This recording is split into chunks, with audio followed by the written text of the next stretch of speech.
how God puts things together, because even though I did have some pictures, and unfortunately the CD won't work, but one of the things that I wanted to get up and to say is that, and Ken, you really said it for us, our ministry has always been one of helps.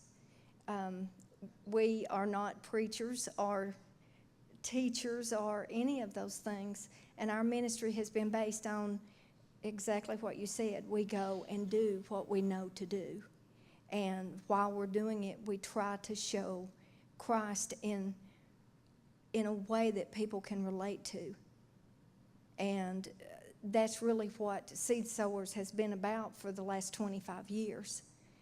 And I didn't give these to Debbie, but some of the verses that I had a couple from Galatians, and it's Galatians 6, 9, and 10. And it says, "Let us not be weary in well-doing, for in due season we shall reap if we faint not. As we have therefore opportunity, let us do good unto all men, especially unto them who are of the household of faith."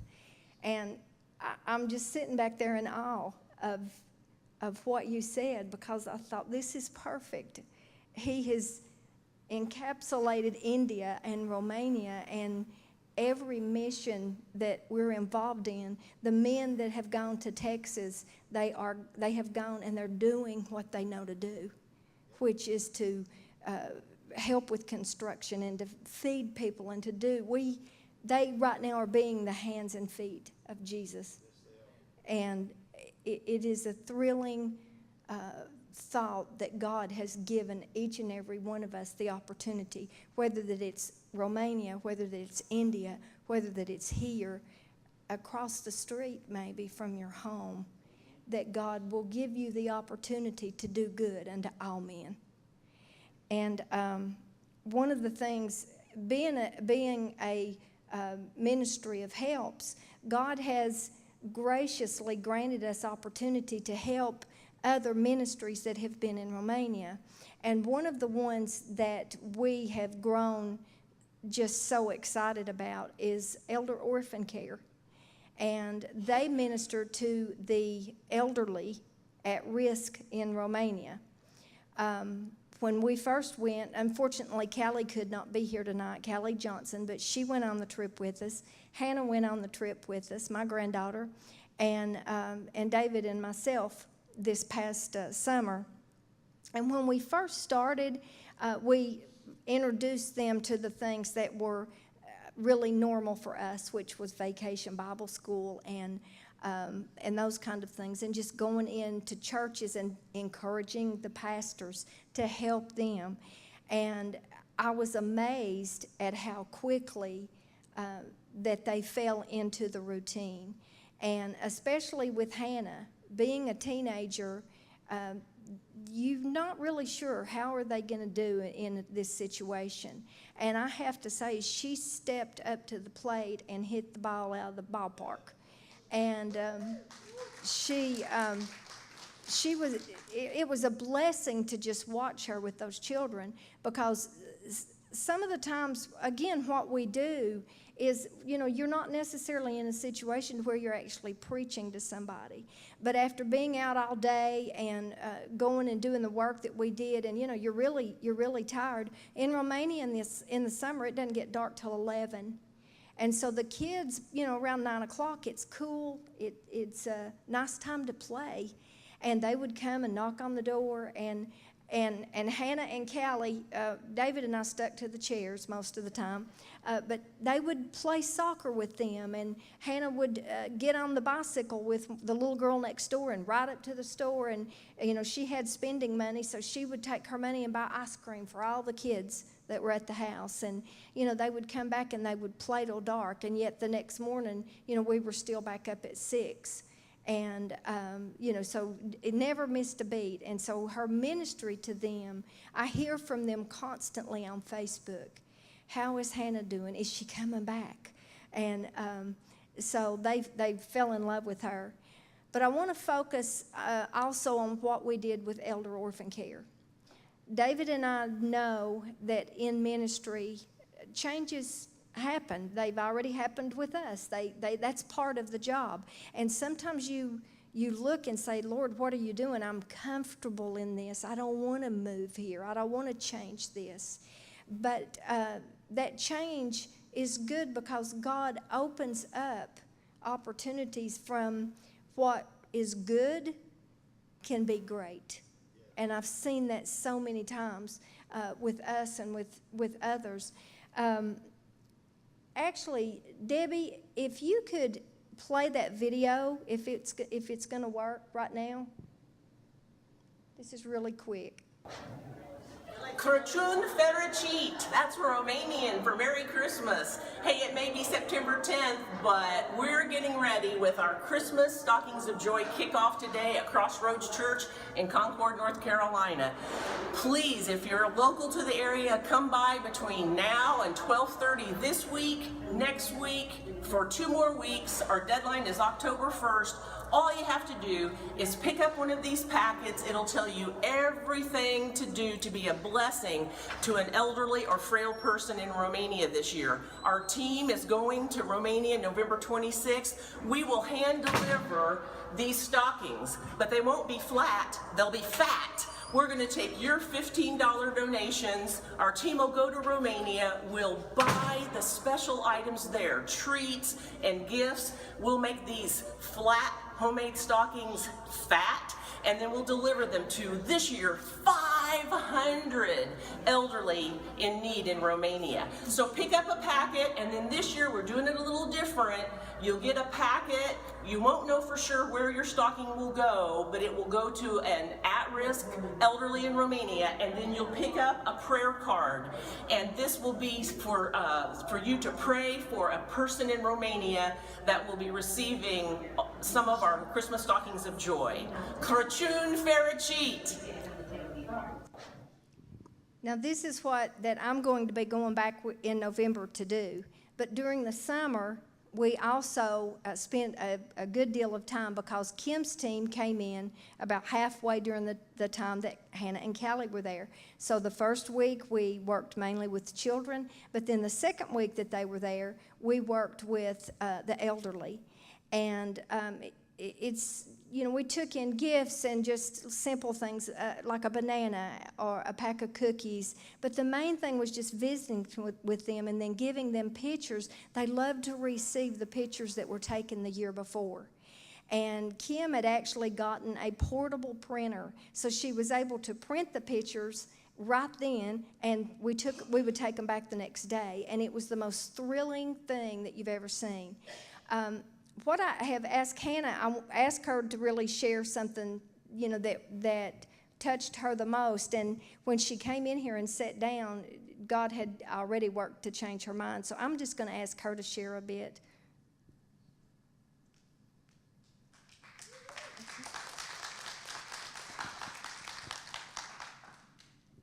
Hey.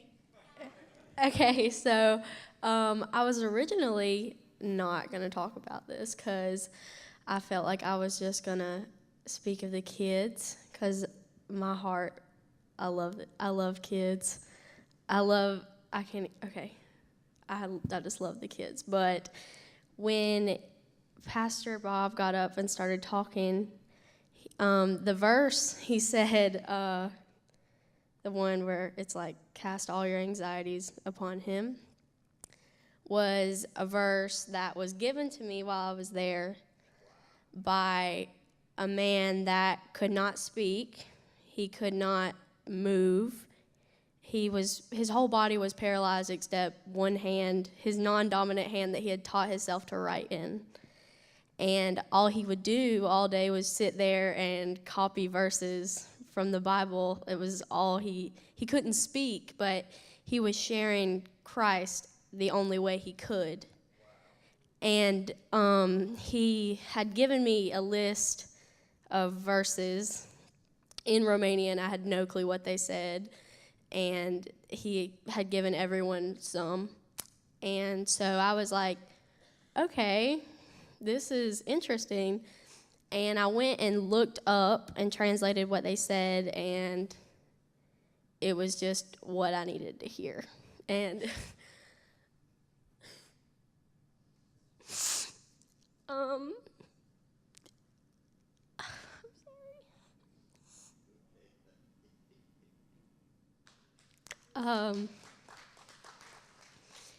And that experience was honestly like, that brought me so much closer to God. Because it was beautiful. And I was honestly going into Romania, I felt like I was just called to be with the kids. And I was terrified to work with the elderly because I've never even thought that that's where I wanted to do anything, but no, like, it was amazing, and I would go back 1,000,000 times if I could. And so my heart belongs with that country and its people, and I've felt more at home there than I have anywhere here. So, yeah.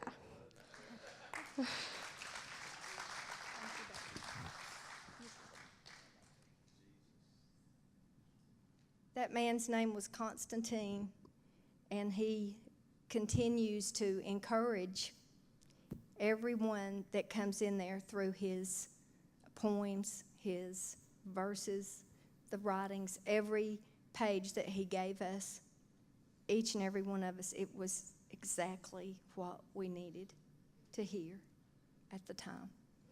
God will work any way that he wants to work, even through a paralyzed man that can only use one hand. So if you think, I really can't do anything, I want you to think about Constantine. The next person I want to ask you before I finish, or I don't know if David has anything to say, but I want you to pray for the person that runs these homes. His name is Varel Pasca, and he is under intense persecution right now. His ministry started when he saw on the news one night that 2 elderly people had frozen to death in the city. And he turned to his wife and he said, how can we live knowing that we have an extra room in our home and people are dying on the street? And he got in his car that night and drove to Aradia and picked up 2 people that were homeless and elderly and brought them home. That was about 7 or 8 years ago, I think. And since then, it has gone from 2 people to 300 people. And it is entirely by faith. There is no government help whatsoever. He keeps adding.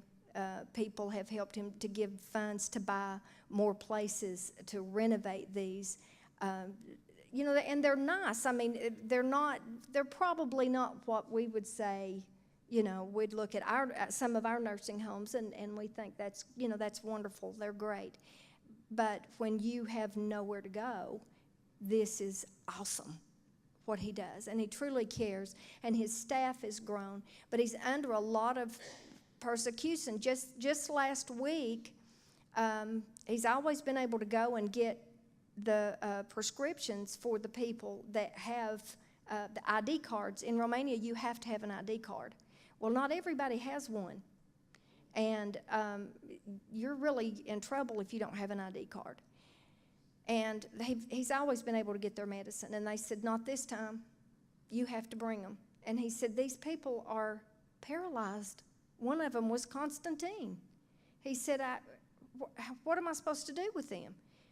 That's your problem, they told him. We don't care. So he took the seats out of his car and put them on a pallet, 2 men, and in the back of his car, and drove them to the insurance place, the government insurance, and carried them in and put them in the floor and said, okay, here they are. Now what? This man cannot even speak, but he's here, as you demanded. Now, this was on national Romanian TV. And so, it made the government look a little bit foolish, to be honest.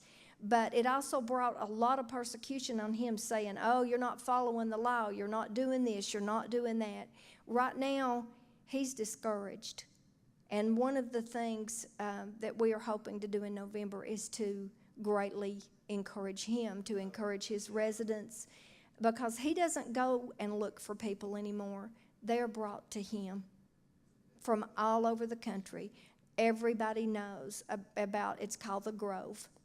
Everybody knows about the Grove. And he takes in people that are mentally ill. He takes in, sometimes people come in and they won't live a day or two. He still takes them in, and he makes sure that they have a place to be buried. And if he doesn't know, there's so many crosses in that graveyard that just say unknown. But he always makes sure they have, he'll have the local priest come in and say something over them. And sometimes he says it's just me and the priest, because we don't know who they were. So I pray for us that we'll have the right words to say to him. And I have information that Kim was talking about here, if anybody's interested in that. I have watched God this weekend supernaturally move to provide for me to go. Unbelievable. When they asked me in July, I thought, there's no way. And I said, God, if you want me to go, this is going to have to be on you. I cannot make that decision. And God has opened door after door. And when you read that verse this morning about opening a door that no man can shut, if I wasn't so tired and my legs so sore from yesterday's yard sale, I would have ran. But David, do you have anything to add?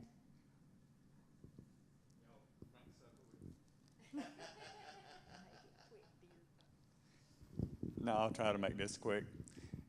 But like Linda was talking about with Varel and being persecuted, they came and told him he couldn't be doing what he's doing. He said, well, you take them. They said, we don't want them. He said, well, if you don't want them and I can't take care of them, what are we supposed to do with them? They said, well, we don't want them. He said, shut up. Leave me alone. But the man, I love him to death. Anybody that would go out in the middle of the night into a big city and go through the streets and find 2 elderly homeless people and take them home and keep them from freezing to death, my hat's off to him. Amen. Constantine, he's my hero. Just like Hannah, actually, when he started handing them out, the verse that he gave Hannah, he was handing them out and I reached for it and he pulled it back. He went, shook it to Hannah. It was exactly what she needed. We cried, we boo-hooed. But the biggest thing, like I say, Hannah loved the children. But when she got to them nursing homes, even me and Linda was like, we don't know what she's going to like. We the oldest people she's ever been around other than Bob. But she loved them to death. There was one, she said, she's my little Cabbage Patch grandma. Linda said, why do you call her Cabbage Patch grandma? She said, she looks like a little Cabbage Patch doll. And there was another woman in there, I guess she timed out in the nun school or whatever. She was a nun. Most soft-spoken, loving woman. Her and Hannah, you couldn't get them apart. She'd be over here in this room when we'd walk around giving stuff out, and we'd look around and like, where's Hannah? And we went over there, and both of them were sitting on the bed, and Hannah had her head laid like this, and Linda's got a picture of them. And we basically had to drag Hannah out of there. And she's like, can I just stay with them? No, your mom and dad kill us if we don't bring you home. But pray for those people. Pray for us. Like we say, our ministry for years was Vacation Bible Schools. And 2011 is when things started changing, and we're like, what we're going to do. We've been doing this, and we basically worked ourselves out of a job. Because all the kids that was like this when we started were like this, and they had kids like this. And they all had took over in the church doing what we did. They're all involved in their churches. And so, that's what I've always thought a missionary's supposed to do is work yourself out of a job. We did in that, but God said, we got something else. So now, this year is what we're going to be working toward. You know, this is another ministry altogether, but ours has been a helps ministry for the last several years. And, you know, God said go, and I'll tell you when you get there. When God tells you to do that, it's just like one day years ago, we pulled up in the yard and across the garden to the neighbor in the back, 84-year-old woman out there throwing corn up in her crib by herself. I said, I'll be back over. And, you know, that's what, and people couldn't understand why I would do something for nothing. They wanted to give you something. No, I just came, why? I said, oh, God told me to. I said, the same reason if this guy over here needed wood cut, thanks to Bob, I'd go cut it with his chainsaw. So, you know, just keep us in your prayer on what God wants us to do and where He'd lead us, and we just love this church. Hey, Pastor, I want to share something about Linda and their Heart for Ministry. Come here, I'm embarrassed. Can I do that? A couple years, when I first came to First Assembly and was working in the worship department, one of the first things we did around the bend was to raise money for the medical missions trip. We wanted to, as a Christmas gift, buy all of the medicine for your trip when you went down there. So, and I had people coming and giving money and that kind of thing. And you probably don't want me to tell this, but I didn't ask, so that's okay. Linda come to me and she says, hey, we were praying about what we should give for this because we want to help with this, and we feel like God give us, or you were saying that God felt like God had given you a number, so you said, okay, well, Lord, we don't have this money, so we're just praying that God will provide. And then she said that they got a check in the mail, which was a rebate check from the power company for a house that they lived in 25 years ago. And they got a rebate check in the mail for the amount that they felt like God had laid on their heart to give to the medical missions trip. And I say all that to say, that's their heart.